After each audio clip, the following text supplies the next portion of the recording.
नमस्कार दोस्तों, आप सभी का स्वागत है। आज मैं आपके सामने जो स्टोरी लेकर आई हूँ, मुझे पूरी उम्मीद है कि ये स्टोरी आपको ज़रूर पसंद आएगी। तो चलिए, आपका ज़्यादा समय ना लेते हुए इस कहानी को शुरू करते हैं। मेरी शादी एक बड़े व्यापारी के बेटे के साथ हुई। नए घर में बड़े ही आदर सम्मान के साथ मेरा गृह प्रवेश किया गया। शादी के 2-3 साल काफ़ी मज़े और खुशी के साथ निकल गए और जैसे जैसे दिन बीतता गया, मैं अपनी जिम्मेदारियों के बोझ तले दबती चली गई। मेरी सास भी मुझसे काफ़ी खुश थी कि उनकी बहू ने अपना घर संसार सब कुछ अच्छी तरह से संभालने लगी है। गर्मी की छुट्टी पड़ गई। मैंने अपने मायके जाने की बात अपने सास से बोली। मम्मी जी, 2 साल हो गए मैं अपने मायके नहीं जा पाई, क्या मैं थोड़े दिन जाकर आऊँ? तो सास ने जवाब दिया, देखो बहू, अगले साल चले जाना। मैं यह सुनकर काफ़ी नाराज़ और दुखी होकर सोचने लगी कि जब दीदी हर 3 महीने पर घर आती हैं तो मम्मी काफ़ी खुश होती हैं और कहती हैं कितने दिन के बाद आई हो, और मुझे 2 साल हो गए, मेरे बारे में कोई कुछ सोचता ही नहीं। मेरी खुशी किसी के लिए कोई मायने नहीं रखती। क्या दिन भर इन लोगों का खाना बनाकर खिलाती रहूं और घर का सारा काम करती रहूं? क्या यही मेरी ज़िंदगी है? शाम को दीदी आने वाली हैं, देखना मम्मी जी कितना खुश होती हैं। खाने के अलग अलग फरमाइशों की लड़ी लगती रहेगी कि कभी दीदी के लिए समोसा बना दो, कभी पालक पनीर, तो कभी बिरयानी। मैं इतना क्यों सोच रही हूँ, करना तो मुझे ही है ना। तो चलूँ किचन में, अभी से तैयारी में लग जाऊँ। यह सोच ही रही थी कि तभी सास ने आवाज़ दी, बहू जल्दी नीचे आओ, देखो मेरी बेटी आई है। मैं अपने चेहरे पर मुस्कान लिए अपने दुख को अंदर एक कोने में दबाए अपनी ननद का स्वागत करने चली जाती हूँ। कैसी हो भाभी? अच्छी हूँ दीदी। और घर में सब कैसे हैं? अच्छे हैं।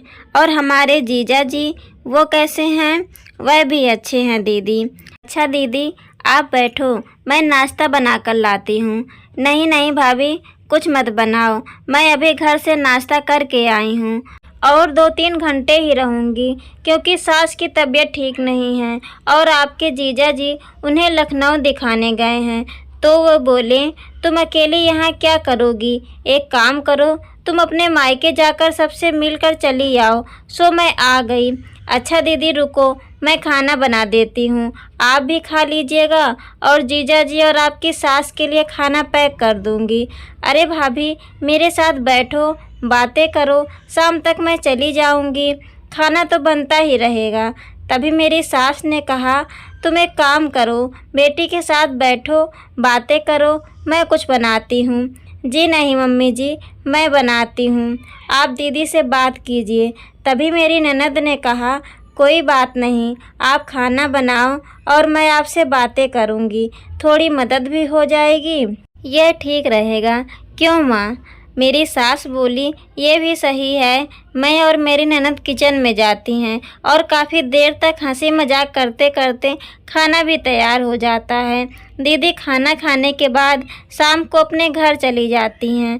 रसोई का सारा काम समेट कर जब मैं रात को अपने कमरे में गई तो मेरे पति ने कहा कि तुम काफ़ी थक गई हो, आराम कर लो।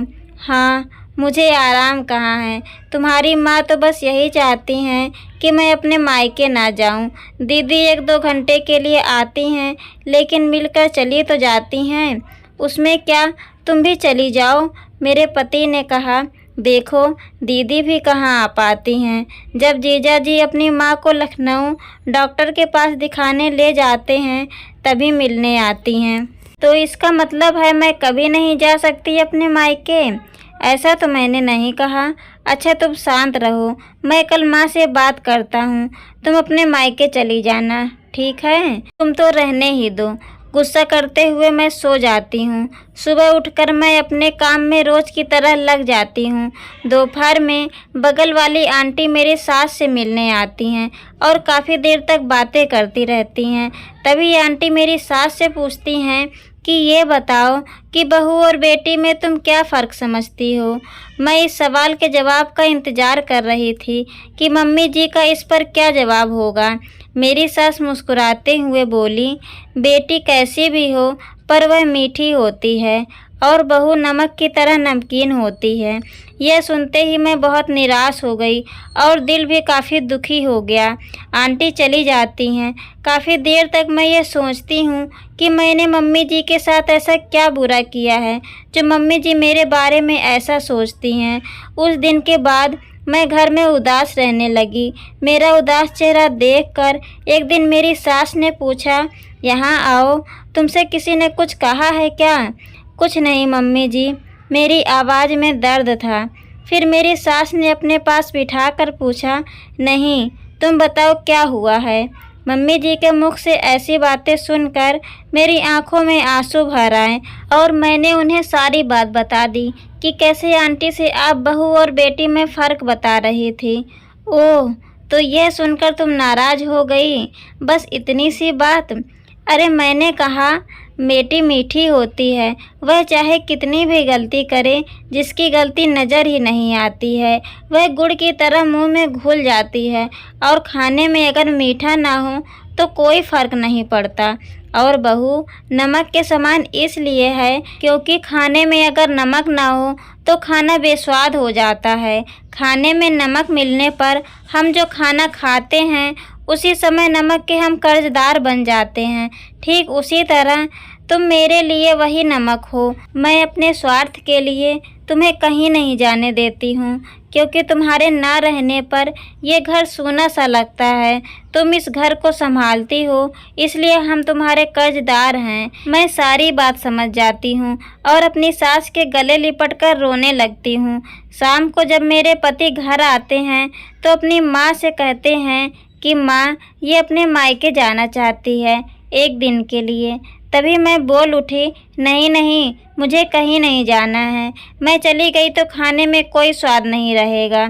इन्हें कुछ समझ में नहीं आया कि कल रात अपने मायके जाने के लिए मुझसे कह रही थी, अचानक इसे क्या हो गया। ये सोचने लगे कि इन औरतों को समझना मर्दों के बस से बाहर है। तो दोस्तों, ये स्टोरी आपको कैसी लगी कृपया कमेंट में ज़रूर बताएं और ऐसी ही इंटरेस्टिंग स्टोरी सुनने के लिए प्लीज़ चैनल को लाइक, शेयर एंड सब्सक्राइब करना ना भूलें। धन्यवाद।